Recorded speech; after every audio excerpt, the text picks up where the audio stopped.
Satu lagi hotel berbintang 5 di tepi Danau Toba, bernama Labersa Samosir Hotel and Convention Center.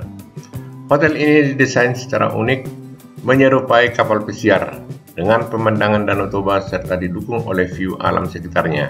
Dilengkapi dengan beragam fasilitas seperti kolam renang, restoran dan bar, beragam tipe kamar, dan fasilitas lainnya. Lokasi hotel ini ada di Jalan Raya Simanindo, Kabupaten Samosir, berjarak dekat dengan wisata populer seperti Desa Wisata Tomok, serta Museum Batak, dan tentunya keberadaannya di tepi Danau Toba. Oh ya, jarak dengan Bandara International Silangit tidak terlalu jauh.